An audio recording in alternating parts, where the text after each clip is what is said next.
नमस्कार। Education plus academy पर आपका स्वागत है। नवोदय विद्यालय प्रवेश परीक्षा 2023 की अगर आप तैयारी कर रहे हैं तो अभी से जी जान लगा दीजिए। और हम आपकी पूर्ण तैयारी के लिए लगातार प्रैक्टिस सेट लेकर के आ रहे हैं। 2 प्रैक्टिस सेट का सॉल्यूशन हमने कर दिया था और ये आज तीसरा प्रैक्टिस सेट है, जिसमें भी हम लोगों ने 20 प्रश्नों को लिया है। तो टोटल हो गए 20, 40 और आज के 20 प्रश्न लेंगे तो हो जाएंगे 60 प्रश्न। तो 60 प्रश्न को आप एकदम रिवाइज कर जाइए, दोबारा देखिए, 3 बार देखिए, 4 बार देखिए, आपका सिलेक्शन पक्का होना ही है। ठीक है। और हम आपकी जानकारी के लिए बता दें कि हमारे चैनल पर बिल्कुल फ्री में नवोदय विद्यालय की तैयारी करवाई जाती है। कोई भी चार्ज नहीं लगता है, किसी भी प्रकार का कोई कोर्स आपको खरीदना नहीं होता है। जबकि आपको बस एक काम करना है कि जब हमारी आप वीडियो देखते हैं तो उसे लाइक कर दिया कीजिए, चैनल को सब्सक्राइब कर दीजिए अगर नहीं किए हैं तो, और इसे शेयर कर दिया कीजिए उन लोगों तक जिन्हें इनकी ज़रूरत है। तो आज के हम लोग इस तीसरे प्रैक्टिस सेट को सॉल्व करेंगे। इसमें भी हम लोगों ने 20 प्रश्न लिया है। 500 प्लस प्रश्न की सीरीज ये हम लोगों ने शुरू किया है। तो ये 500 प्लस जो प्रश्न है वो अभी से लेकर के जब तक कि एग्ज़ाम नहीं होता है नवोदय विद्यालय का, तब तक के हम लोग इसको शुरू रखेंगे। अभी रीजनिंग और हिंदी है ना, इनके भी प्रैक्टिस सेट आने बाकी हैं, वो भी हम बहुत जल्दी लेकर के आने वाले हैं। कम से कम मैथ का, गणित का 5 प्रैक्टिस सेट हो जाएगा। इसके बाद हम लोग हिंदी का प्रैक्टिस सेट और फिर रीजनिंग का प्रैक्टिस सेट भी लेकर के आएंगे। आइए देखते हैं क्वेश्चन नंबर 1। क्वेश्चन नंबर 1 आपको ये क्वेश्चन स्क्रीन पे दिखाई दे रहा होगा। क्वेश्चन नंबर 1 देखिए, पहला क्वेश्चन है 15, 18 तथा 45 के लसा तथा मासा में क्या अंतर है। 15, 18 और 45। तो 15, 18, 45 इसका हम लोग क्या निकाल लेंगे, पहले लासा निकाल लेते हैं और फिर हम लोग इसका मासा निकाल लेंगे। तो 3 से लगाते हैं इसे, 3 पचे 15, 3 छक्के 18, 3 से ये 15 बार में कटेगा।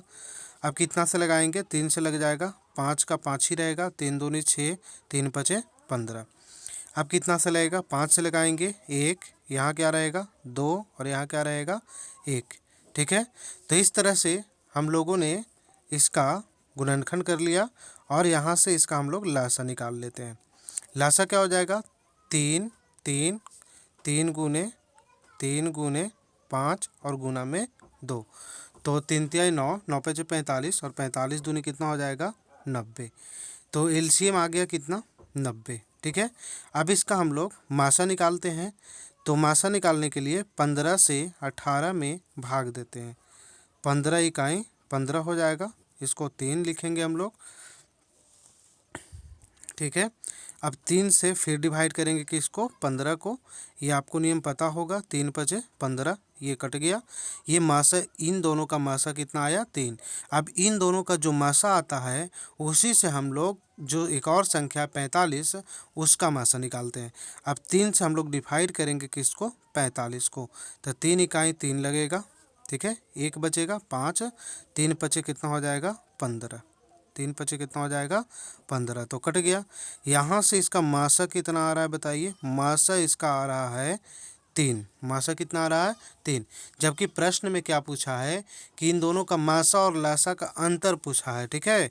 अब इन दोनों का अंतर हम लोग निकाल देंगे। तो बड़ा कौन है, लासा है। तो लासा में से हम लोग क्या करेंगे, मासा को घटा देंगे। लासा माइनस मासा, तो 90 में से हम लोग घटा देंगे किसको, 3 को। तो ये कितना आ जाएगा 87।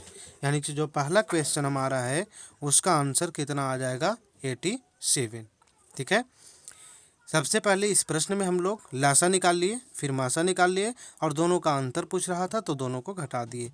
आइए देखते हैं हम लोग दूसरा नंबर क्वेश्चन। क्वेश्चन नंबर 2 देखिए। क्वेश्चन नंबर 2 है,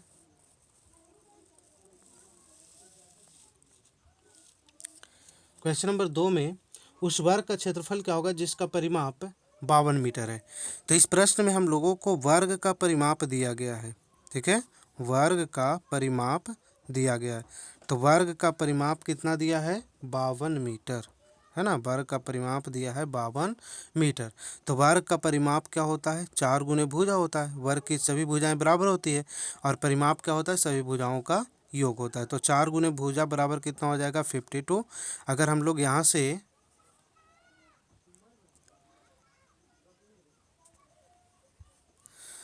लोग यहाँ से भुजा निकालने की कोशिश करें, भुजा, तो यहाँ क्या हो जाएगा, 52 और बटा में 4 आ जाएगा, तो भुजा आ जाएगा 13 मीटर।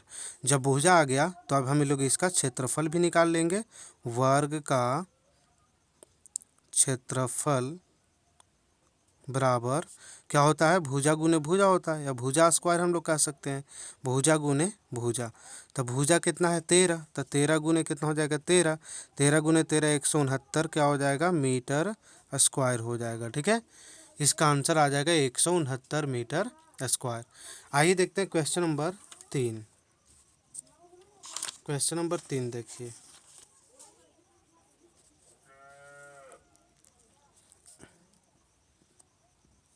क्वेश्चन नंबर 3 है 20 + 4 भागा 2 गुने 4, 20 + 4 भागा 20 + 4 भागा 2 गुने 4 -4 गुने 6 -4 गुने 6। अब इसको सॉल्व करना है। ठीक है, तो ये बोडमास का सवाल है और बोडमास के सवाल में सबसे पहले हम लोग भाग का काम करेंगे। तो यहाँ हम लोगों को इसमें एक ही जगह पे भाग की क्रिया होती दिखाई दे रही है। तो 20 + 4 भागा 2 कितना हो जाएगा, 2, और गुना में 4 है तो गुना में 4, -4 गुना कितना हो जाएगा, 6। भाग के बाद हम लोग कौन सा काम करते हैं, तो गुना का काम करते हैं। तो यहाँ गुना का काम कर देंगे, 20 प्लस यहाँ गुना है और यहाँ गुना है, तो 4 दूनी कितना हो जाएगा, 8, और 6 चौके कितना हो जाएगा, 24। अब यहाँ से इसे हम लोग जोड़ लेंगे, है ना, 20 और 8 को क्या करेंगे, जोड़ लेंगे। तो 20 और 8 28, 28 - 24 यानी कि 4 इसका क्या आ जाएगा, उत्तर आ जाएगा। ठीक है, आइए देखते हैं क्वेश्चन नंबर 4। क्वेश्चन नंबर 4 है, एक व्यक्ति प्रति घंटा काम करने के लिए 15 रुपये पाता है। क्वेश्चन नंबर देखिए 4। एक व्यक्ति काम करने के लिए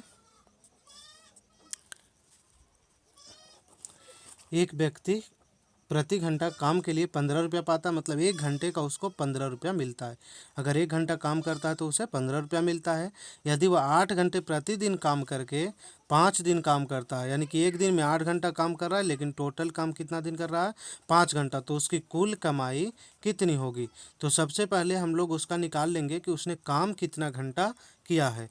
तो 8 घंटा काम किया है 5 दिन, है ना, तो कुल घंटे निकाल लेंगे, है ना, काम के कुल घंटे हम लोग लिख सकते हैं, कुल घंटे। 8 घंटा प्रतिदिन 5 दिन काम कर रहा था, तो 8 पचे कितना हो गया, 40 घंटे, है ना, टोटल हो गया उसने 40 घंटे काम किए हैं। अब 1 घंटे का उसको मिलता है कितना रुपया, 15 रुपया। 1 घंटे का कितना रुपया मिलता है उसको, 15 रुपया। तो अब उसकी कमाई कितनी हो जाएगी, कुल कमाई बराबर हो जाएगा 8 40 और गुना में कितना, 15। 40 घंटा काम किया है, 1 घंटा का 15 रुपया, तो 40 में 15 से क्या करेंगे, गुना कर देंगे, यानी कि उसको मिलेगा कितना रुपया, 600 रुपया उसको मिलेगा। ये था क्वेश्चन नंबर 4। आइए सॉल्व करते हैं क्वेश्चन नंबर 5। ठीक है, क्वेश्चन नंबर कितना सॉल्व करेंगे अब हम लोग, 5। क्वेश्चन नंबर 5 है, संख्या 67,503 को निकटतम सैकड़े में लिखना है। देखिए यहाँ पास एक संख्या 67,503 को किस में लिखना है, निकटतम सैकड़े में को लिखना है हम लोगों को, निकटतम सैकड़े में 67,503 को लिखना हम लोगों को निकटतम सैकड़े में। ठीक है, तो निकटतम सैकड़े में लिखने के लिए हम लोग क्या करते हैं कि देखते हैं सैकड़ा वाला अंक कितना है, 5 है, सैकड़ा वाला अंक कितना है, 5 है। तो 5 के बाद वाले अंक को देखेंगे, ठीक है। अगर सैकड़ा तक कहेगा तो सैकड़ा का जो बाद है मतलब इधर दहाई का अंक है, दाहिने तरफ जो अंक है उसको हम लोग देखेंगे। तो अगर वो 5 रहता है या 5 से अधिक रहता है तो इसमें हम लोग एक ऐड कर देंगे, ठीक है। और अगर 5 से कम रहता है तो हम लोग क्या करेंगे कि इसके स्थान पे और इसके स्थान पे डबल जीरो ही रहने देंगे। जैसे यहाँ 67,000 कितना है, 503 है। यहाँ देखिए क्या है, जीरो है, ठीक है। तो जीरो है, निकटतम का मतलब यही होता है कि वो मतलब शून्य के रूप में आ जाए, ठीक है। यानी उसका जो लास्ट डिजिट वगैरह है वो सब क्या होना चाहिए, शून्य। यानी सैकड़ा कहेगा तो सैकड़ा के बाद का डिजिट क्या हो जाएगा, शून्य हो जाएगा। अगर हज़ार कहेगा तो हज़ार के बाद का डिजिट क्या हो जाएगा, शून्य हो जाएगा। तो यहाँ भी सैकड़े के बाद का ये दोनों डिजिट तो शून्य होगा ही, लेकिन सैकड़ा के जो इधर दाहिने तरफ जो अंक है उस पर हम लोग को ध्यान देना है कि ये 5 है या 5 से अधिक है। और 5 या 5 से अधिक रहेगा तो इसमें एक ऐड कर देंगे सैकड़ा वाला में, ठीक है। तो सैकड़ा वाला में एक ऐड कर देंगे, लेकिन यहाँ क्या है, जीरो है तो ये हो जाएगा 67,500। लेकिन यही 5 रहता तो यहाँ लिखते हम लोग 67,600, ठीक है। तो इस तरह से हम लोगों ने 5 क्वेश्चन को सॉल्व कर लिया है। आइए सॉल्व करते हैं क्वेश्चन नंबर 6। क्वेश्चन नंबर 6 है, देखिए क्वेश्चन नंबर 6। 15 सेंटीमीटर भुजा वाले वर्गाकार टाइल को इतना मीटर और इतना मीटर भुजा वाले आयताकार क्षेत्र को ढकने के लिए कितने टाइलों की आवश्यकता होगी। 15 सेंटीमीटर भुजा वाले वर्गाकार टाइल है और इतना मीटर भुजा वाले आयताकार क्षेत्र। मान लेते हैं कि ऐसा कोई आयताकार क्षेत्र है, ठीक है, जिसकी लंबाई चौड़ाई दी गई है। अब यहाँ जितना इसका क्षेत्रफल होगा उतना ही टाइल का भी क्षेत्रफल होगा, क्योंकि इसको तो टाइल ढकेगा पूरा, है ना। तो जब इसको पूरी टाइल ढकेगा तो आयताकार खेत का क्षेत्रफल जितना होगा उतना ही क्षेत्रफल कुल टाइलों का भी होगा। तो अब यहाँ से हम लोग ऐसे लिख सकते हैं, आयताकार क्षेत्र का क्षेत्रफल। तो आयताकार क्षेत्र का अगर हम लोग को क्षेत्रफल निकालना है तो लंबाई गुने चौड़ाई होगा। लंबाई गुने क्या हो जाएगा, चौड़ाई। तो लंबाई कितना है उसका, लंबाई है 3.6 मीटर और 4.5 मीटर चौड़ाई है। तो इसको हम लोग कर देंगे 3.6 गुने 4.5, 3.6 गुने 4.5, ठीक है। अब यहाँ से हम लोग क्या कर सकते हैं, इसमें ये पॉइंट को हटा करके बटा में 10 कर सकते हैं। ये पॉइंट हट जाएगा, यहाँ पॉइंट हटाएंगे तो ये बटा में 10 करेंगे, ठीक है। तो ये हो जाएगा 36 गुने 45 और बटा में कितना, 100। 36 गुने 45 और बटा में कितना हो जाएगा, 100 हो जाएगा। ये हो गया आयताकार खेत का क्षेत्रफल। तो अब कितना टाइल लगेगा वो पूछा जा रहा है। तो एक टाइल का क्षेत्रफल कितना है, देखिए एक टाइल का क्षेत्रफल है 15 से एक टाइल का क्षेत्रफल कितना होगा उसको हम लोग निकालते हैं। आइए एक टाइल का क्षेत्रफल हम लोग निकालते हैं। एक टाइल का क्षेत्रफल 15 सेंटीमीटर का है। तो 15 गुने कितना हो जाएगा, 15, वर्गाकार टाइल है ना, तो वर्गाकार टाइल है तो 15 गुने 15 हो जाएगा, भुजा गुने भुजा। अब यहाँ से टाइलों की संख्या निकालना है, ठीक है। तो टाइलों की संख्या निकालने के लिए हम लोग क्या करेंगे, जितना कुल क्षेत्रफल है आयताकार क्षेत्र का उसको एक टाइल के क्षेत्रफल से क्या करेंगे, भाग दे देंगे, ठीक है। तो यहाँ से आया है 36 गुने 45, ठीक है। इसको भी अगर हम लोग चाहें तो बदल देते हैं, किसमें, मीटर में बदल देते हैं। तो मीटर में बदलने के लिए 100 से इसको भाग देंगे, 15/100 हो जाएगा। तो 100 से हम लोग इसको भी भाग देंगे, ठीक है। 36/45 और बटा में कितना है, नीचे 100 है। ये किसका हो गया, आयताकार खेत का क्षेत्रफल हो गया। अब यहाँ से इसमें भाग लगाएंगे हम लोग किसका, तो एक टाइल का क्षेत्रफल का। तो यहाँ से 15 गुने 15 और बटा में कितना हो जाएगा, 10,000 हो जाएगा, ठीक है। 36 गुने 45 और बटा में कितना, 100 और गुना में ये नीचे वाला ऊपर चला जाएगा, ऊपर वाला नीचे चला आएगा, तो 10,000 हो जाएगा। और बटा में 15 गुने कितना हो जाएगा 15। ये डबल जीरो से यहाँ डबल जीरो खत्म हो जाएगा, 15 से ये कट जाएगा कितने बार में 3 बार में, 3 से ये काटेंगे तो 5 बार में, 5 से इसको काटेंगे तो 20 बार में। 36 में अगर 20 से हम लोग गुना करते हैं तो कितना हो जाता है 720। कितना हो जाता है 720, मतलब कि 720 टाइल लगेंगे। ठीक है, ऐसे भी डायरेक्ट हम लोग कर सकते थे। ये इसका क्षेत्रफल हो गया और ये एक टाइल का क्षेत्रफल हो गया, दोनों को भाग दे देते। ये था क्वेश्चन नंबर 6। आइए देखते हैं क्वेश्चन नंबर 7।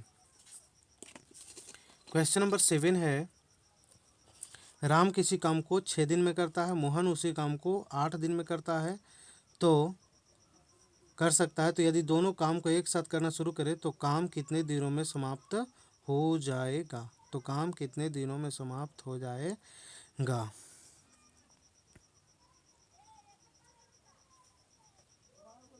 देखिए, इसके लिए हमारे पास एक फॉर्मूला है, ए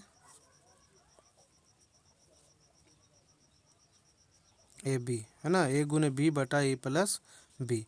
ठीक है, तो मान लेते हैं कि राम जो है कितना दिन में काम कर रहा है 6 दिन में, और मोहन कितना दिन में काम कर रहा है 8 दिन में, तो 6 गुने कितना हो गया 8। ठीक है, ये ए का हो गया और ये बी का हो गया, और दोनों का 6 और 8 का कितना हो जाएगा, 6 और 8 जोड़ेंगे तो कितना हो जाएगा 14। अब इसे डिवाइड करेंगे तो 7 दूनी 14 होगा, 7 दूनी 14, 4 दूनी 8, 6 चौके कितना हो जाएगा 24, 24 बटा कितना हो जाएगा 7।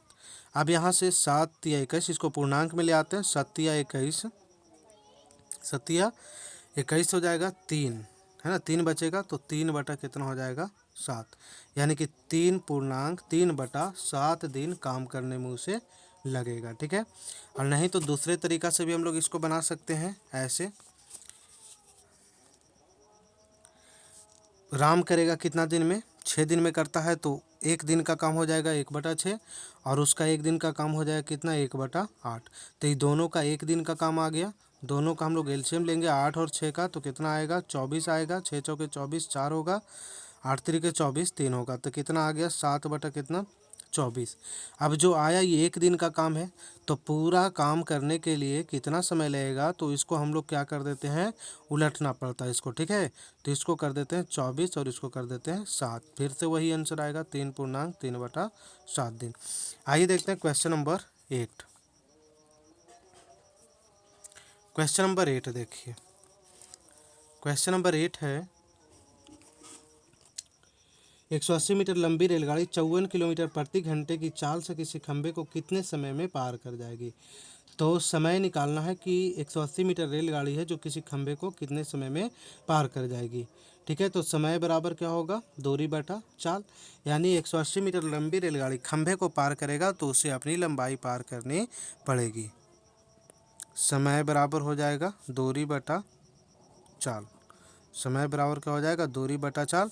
दूरी कितना है 180 मीटर है ना, मतलब अपनी लंबाई पार करेगी ट्रेन, दूरी कितना कवर करेगी, जितना उसकी लंबाई होगी उतना ही दूरी वो कवर करेगी। ठीक है, जबकि चाल कितना है 54 किलोमीटर प्रति घंटा है, तो ये मीटर में है ना, इसको भी हम लोग मीटर प्रति सेकंड में बदल देंगे। ठीक है, इसको भी हम लोग किस में बदल देंगे मीटर प्रति सेकंड में बदल देंगे, तो इसको 5/18 से हम लोग गुना करते हैं, तो 5 यहीं रह जाएगा नीचे, और ये बटा जो 18 है ना, बटा 18 ये ऊपर चला जाता है। ठीक है, अंश में। ठीक है, तो यहाँ से 18 से 3 बार में कटेगा 54, 3 से इसको काटेंगे तो 60 बार में, 5 से इसको काटेंगे तो कितना बार में कटेगा 12 बार में, है ना। तो कितना समय लगा उसको 12 सेकंड का समय लगा। यहाँ हम लोगों ने क्या किया, बस ये जो चाल दिया गया था किलोमीटर प्रति घंटा में, उसको हम लोगों ने बदल दिया मीटर प्रति सेकंड में। तो मीटर प्रति सेकंड में बदलने के लिए 5/18 से गुना करते हैं, तो अगर यहाँ आप 18 लिख सकते हैं, 18 तिया 54 काट देंगे तो फिर से यहाँ 3 ही आएगा, तो इस 18 को हम लोग यहाँ ना लिख करके इसको ऊपर लिख दिए हैं। ठीक है, ये था क्वेश्चन नंबर 8। आइए देखते हैं क्वेश्चन नंबर 9। क्वेश्चन नंबर 9 है, 300 का 5% साधारण ब्याज की दर से 2.5 वर्ष का ब्याज क्या होगा। ब्याज निकालना है, तो ब्याज बराबर क्या होता है मूलधन गुने समय गुने दर होता है। ब्याज बराबर होता है मूलधन गुने समय गुने दर, और बटा में क्या होता है 100। मूलधन कितना होता है, मूलधन है 300 रुपया, 300 रुपया। समय कितना है, 2.5 वर्ष है। देखिए समय है 2.1/2, तो 2 दूनी 4 और 1 कितना हो जाएगा, 5/2 वर्ष हो जाएगा। ठीक है, तो यहाँ से हम लोग रख देते हैं 5/2। और दर कितना दिया गया है, 5%, 5 हो जाएगा। और गुना नीचे बटा में तो 100 ही रहता है। ठीक है, नीचे बटा में क्या रहता है, 100, डबल जीरो से ये डबल जीरो ख़त्म हो जाएगा। और 5×25 दिया कितना हो जाएगा, 75, 75/2। तो 75/2 को अगर हम लोग भाग देंगे तो ये आएगा 37.1 रुपया आएगा इसका ब्याज। ये था क्वेश्चन नंबर 9। आइए सॉल्व करते हैं हम लोग क्वेश्चन नंबर 10।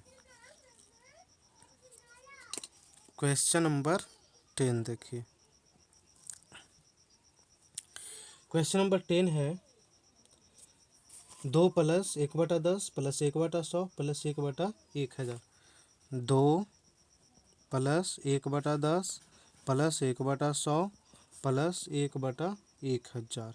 अब इसका योगफल निकालना पॉइंट के रूप में। ठीक है, तो इसको हम लोग ऐसे लिखते हैं, देखिए इसको 1/10 है ना, तो 1/10 को हम लोग कैसे लिख सकते हैं, 1/10 है तो इसको दशमलव के रूप में लिखना है। तो नीचे 1 जीरो दिखाई दे रहा है ना, 1 पर ही होना चाहिए जीरो, तो 1 पर 1 जीरो दिखाई दे रहा है तो पॉइंट पड़ेगा 1 अंक के पहले। तो यहाँ हम लोगों के पास 1 अंक मौजूद है, यानी कि यहाँ पॉइंट दे देंगे, यानी 0.1 हो जाएगा। ठीक है, इसके पहले हम लोग जीरो लगा सकते हैं। अब यहाँ से देखिए 1/100 है, तो 1/100 है तो नीचे कितना जीरो दिखाई दे रहा है, 2। ये जीरो 1 पे ही होना चाहिए तभी हम लोग करेंगे ऐसा। ठीक है, यहाँ कितना जीरो है, 2 जीरो है। ठीक है, तो 2 जीरो है तो 2 अंक चाहिए, लेकिन ऊपर में कितना अंक हम लोगों को दिखाई दे रहा है, 1 अंक दिखाई दे रहा है। तो 1 अंक दिखाई दे रहा है तो इसको 2 अंक बना लेते हैं, इसके पहले एक जीरो लगा लेते हैं, तब भी इसका वैल्यू कितना होगा, 1 होगा। अगर इधर जीरो लगा लेंगे तो फिर 10 हो जाएगा। अब यहाँ हम लोग पॉइंट लगा सकते हैं, इसके पहले जीरो लगा भी सकते हैं, नहीं भी लगा सकते। अब यहाँ से 1/1000 है, तो 1/1000 है तो हम लोग क्या करेंगे, नीचे 3 जीरो, 1 पर 3 जीरो दिखाई दे रहा है, अगर 2 पे ऐसा दिखाई देगा तो ऐसे हम लोग नहीं बनाएंगे, है ना, ये एक ही होना चाहिए नीचे। ठीक है, तो 3 अंक चाहिए हम लोगों को, लेकिन है हमारे पास कितना अंक, 1 अंक है, तो इसमें 2 जीरो और इसके आगे लगा लेते हैं और यहाँ पॉइंट लगा देते हैं। ठीक है, इसके पहले हम लोग जीरो भी लगा सकते हैं। तो अब यहाँ से देखिए 2 प्लस यहाँ 1/10 का वैल्यू क्या हो जाएगा, 0.1 हो जाएगा। 1/100 का वैल्यू क्या हो जाएगा, 0.01 हो जाएगा। और 1/1000 का वैल्यू क्या हो जाएगा, 0.001। अब सबको हम लोग जोड़ेंगे, है ना, दशमलव का जोड़ आपको आना चाहिए।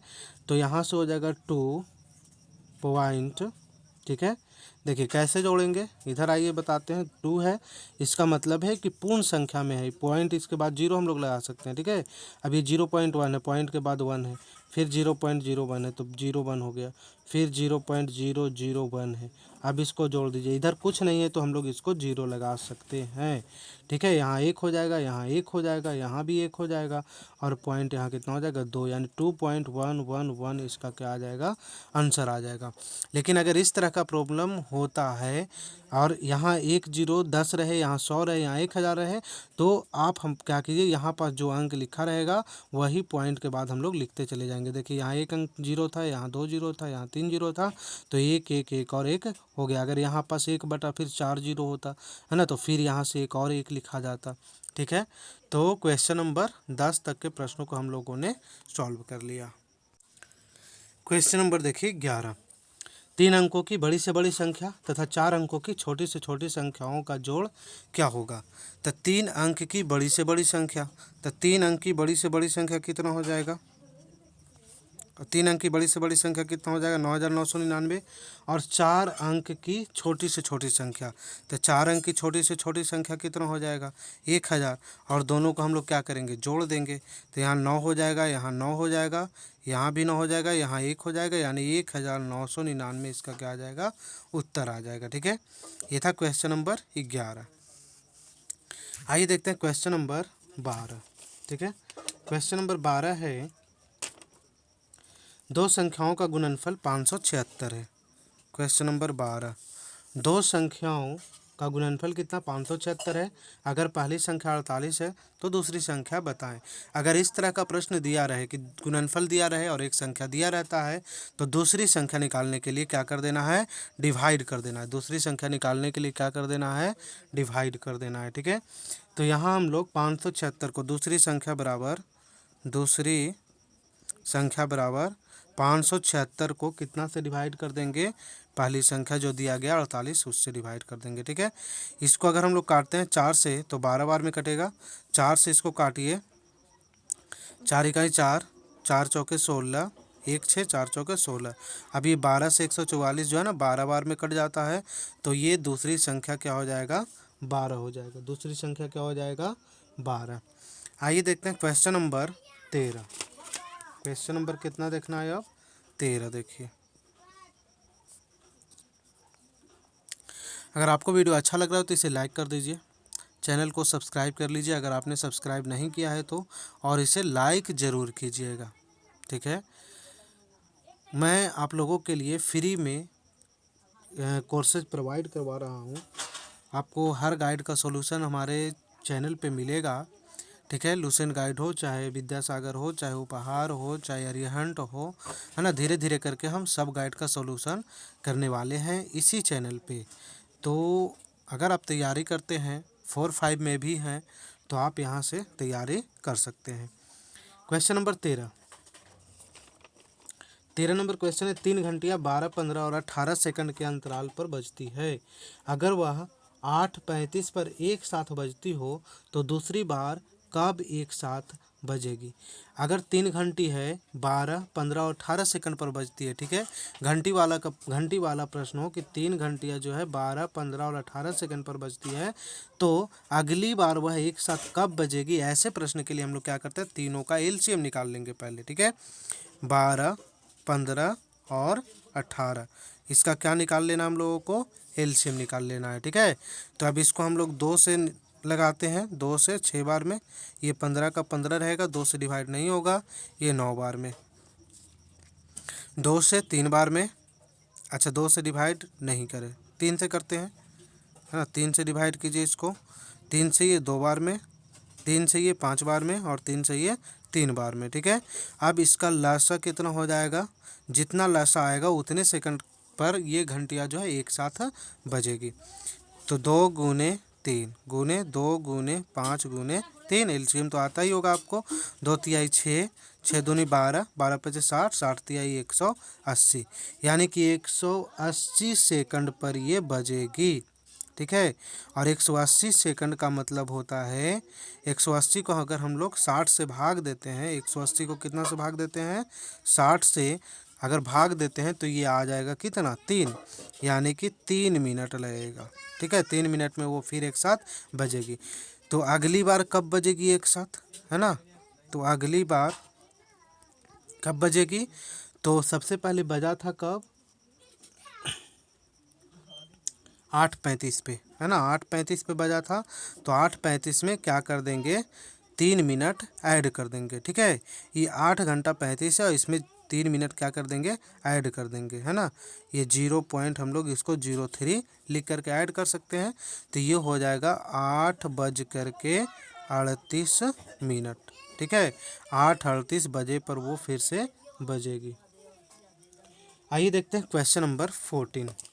क्वेश्चन नंबर 14 है, श्रेणी 123, 234, श्रेणी है 123, 234, 345 में अगली संख्या क्या होगी। ठीक है, तो ये 3 संख्याएं हैं, यहाँ से हम लोग को क्या दिखाई दे रहा है कि यहाँ प्लस 111 ऐड हो रहा है। ठीक है, यहाँ भी हम लोगों को प्लस 111 ऐड हो रहा है, तो यहाँ भी प्लस का 111 ऐड करेंगे। ठीक है, तो प्लस का 111 जब ऐड करेंगे तो क्या हो जाएगा, यहाँ 6 हो जाएगा, यहाँ 5 हो जाएगा और यहाँ 4 हो जाएगा, तो 456 इसका सही उत्तर होगा। ठीक है, 456 ऑप्शन नंबर 4। आइए देखते हैं क्वेश्चन नंबर कितना है, 15। 15 नंबर क्वेश्चन, ये ग्राफ का क्वेश्चन है। ठीक है, ये आपको स्क्रीन पे दिखाई दे रहा होगा, ए बी सी डी और ई द्वारा बनाए गए प्रश्नों की कुल संख्या, मतलब कुल प्रश्नों को जोड़ लेना है। तो ए ने कितना बनाया है? 4 प्रश्न। कुल बनाए गए प्रश्नों की संख्या,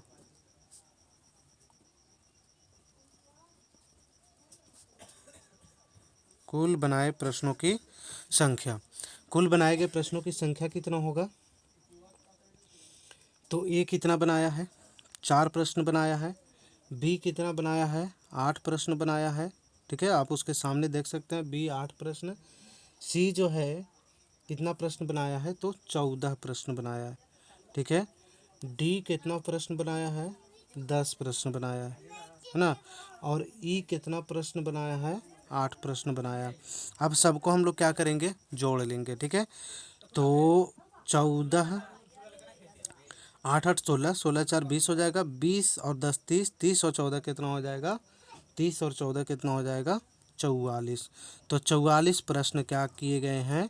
बनाए गए हैं। ठीक है, ऑप्शन नंबर 4 इसका सही उत्तर होगा। ये था क्वेश्चन नंबर 15। आइए देखते हैं क्वेश्चन नंबर 16। 400 का वर्गमूल अभाज्य गुणनखंड विधि द्वारा निकालें। तो 400 का वर्गमूल अभाज्य गुणनखंड विधि द्वारा निकालना है ना। तो किसी भी विधि से हम लोग निकाल सकते हैं, तो वहाँ हम लोग को तो सिर्फ ऑप्शन पे टिक लगाना है। तो 400 का 2 से लगाइए 200, 2 से लगाइए 100, 2 से लगाइए 50, फिर 2 से लगाएंगे तो 25, और फिर कितना से लगाएंगे? 5 से, और फिर यहाँ 5 से लगाते हैं तो एक बार में 16। 400 का वर्गमूल निकालना है। ये 400 का वर्गमूल हो गया।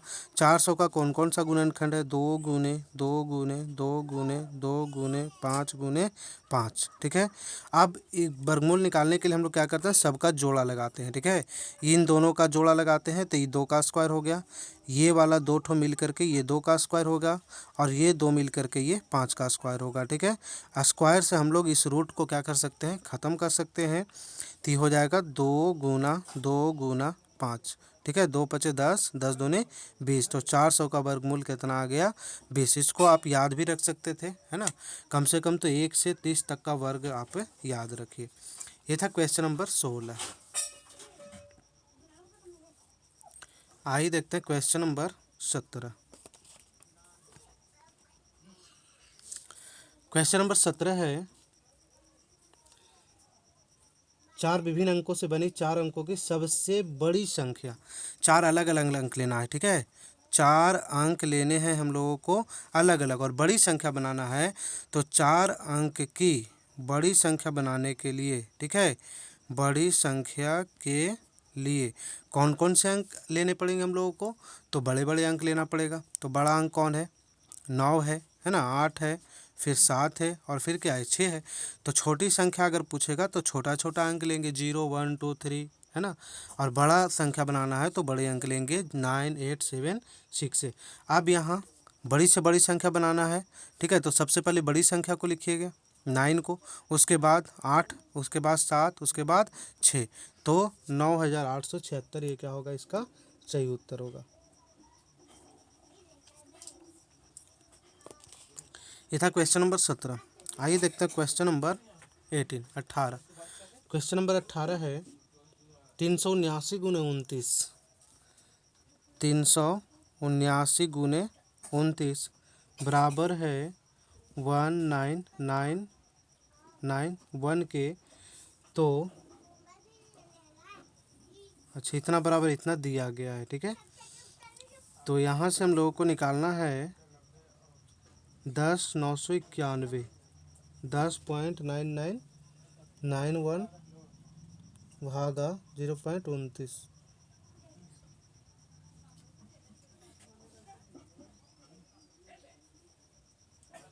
ये देखिए क्वेश्चन में कुछ मिस्टेक है लगता है। ये 379 गुने 29 है ना, 19,991 है। तो यहाँ जो दिया गया है ना 10,991, ठीक है, तो उसे भी होना चाहिए 19,991, है ना। क्या होना चाहिए? 19,991, और यहाँ पर पॉइंट दिया गया है ना, यहाँ पे पॉइंट दिया गया है। ठीक है, बराबर, और क्या है? भागा दे दिया गया है 0.0029 से। है ना, 0.0029 से इसको क्या कर दिया गया है, भाग दे दिया गया है। ठीक है, अब यहाँ से हम लोग क्या कर सकते हैं, इसमें ये भाग देना है इसमें, तो इसको हम लोग बटा कर सकते हैं नीचे की ओर, और इसका सॉल्यूशन कर लेते हैं। देखिए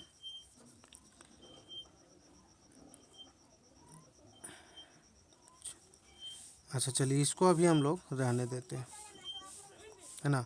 इसको अगर इधर ले जाएंगे तो ये भाग में हो जाएगा। ठीक है, तो 379 इधर बचेगा और बराबर 19991, और डिवाइड करेंगे कितना से, 29 से। ठीक है, इसको इधर ले जाएंगे तो 29 हो जाएगा भाग के रूप में। ठीक है, अब यहाँ से यहाँ यहाँ पे देखिए 3 अंक के पहले पॉइंट है, और यहाँ पे 4 अंक के पहले पॉइंट दिया गया है। तो यहाँ से 3 अंक के पहले पॉइंट देने के लिए हम लोग क्या कर सकते हैं, यहाँ हम लोगों को 1000 से भाग देना होगा। ठीक है, क्या है कि पॉइंट 3 अंक के पहले है तो 3 जीरो नीचे होंगे। ठीक है, 3 अंक के पहले 3 जीरो, यहाँ 4 अंक के पहले पॉइंट है तो यहाँ हम लोगों को भाग देना पड़ेगा कितना से, 1 2 3 4 अंक होने चाहिए, 4 जीरो होने चाहिए। ठीक है, अब यहाँ इसको हम लोग सॉल्व करते हैं, 199911 हो गया, और बटा में 1000। ठीक है, गुना कर दीजिए, यहाँ से वो 1000 जो 10,000 है ऊपर चला जाएगा, और बटा में 29 रहेगा, 1 2 3 1 2 3 ख़त्म हो जाएगा। यहाँ से ये गुना हो रहा है इसमें। ठीक है, 10 का गुना हो रहा है। अब यहाँ से देखिए 29 बटा कितना है, यहाँ डिवाइड हम लोग को दिया गया है किससे, 19991, और डिवाइड कर रहे हैं 29 से, और यहाँ क्या आ गया, 0। ठीक है, यहाँ क्या आ गया, 0। अब यहाँ से 379 है, तो यहाँ हम लोगों को कितना से गुना हो रहा है, 1 0 10 से गुना हो रहा है नहीं, तो यहाँ भी हम लोगों को कितना से, इधर वाली संख्या में कितना से गुना करना पड़ेगा, 10 से गुना करना पड़ेगा। ठीक है, और नहीं तो हम लोग 29 से इसको डिवाइड करेंगे। ठीक है, 29 से इसको अगर हम लोग डिवाइड करते हैं तो ये आ जाता है 370, 370 करें, 3 7 9 और 0। ठीक है, तो इस तरह से इसका आंसर यही आना चाहिए। हम एक बार इसका आंसर चेक कर लेते हैं। 18 नंबर क्वेश्चन का, 18 नंबर क्वेश्चन,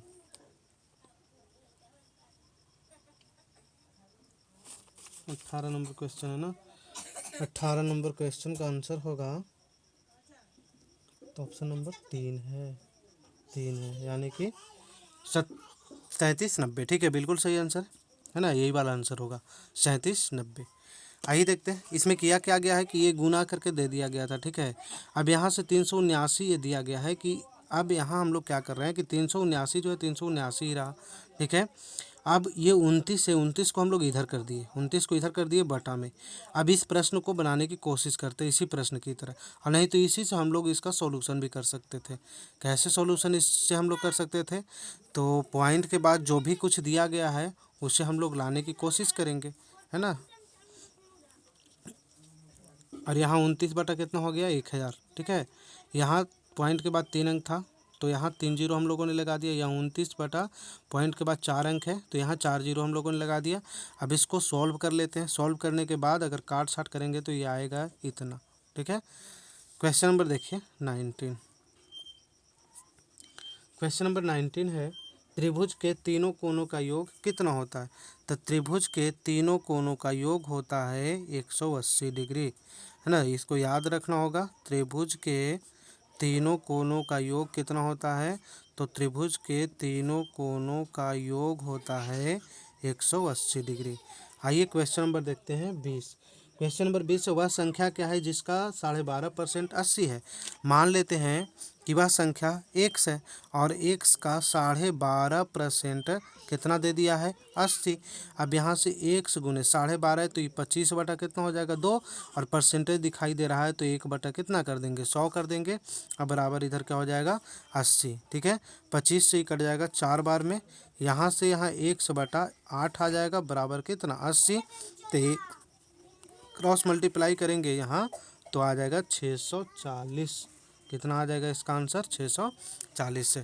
तो हम लोगों ने यह जो तीसरा प्रैक्टिस सेट था वो भी क्या कर लिया है, समाप्त कर लिया है। ठीक है, और हम लोग मिलते हैं नेक्स्ट प्रैक्टिस सेट में। तब तक के लिए आप हमारे वीडियो को लाइक कर दीजिए, चैनल को सब्सक्राइब कर दीजिए और इसे शेयर कर दीजिए अगर आपको ये वीडियो पसंद आया है तो। अगर आपको इसमें से कोई क्वेश्चन नहीं समझ में आता हो तो भी आप कमेंट कर सकते हैं, उस प्रश्न को मैं दोबारा एक वीडियो बना करके समझा दूँगा। Thank you.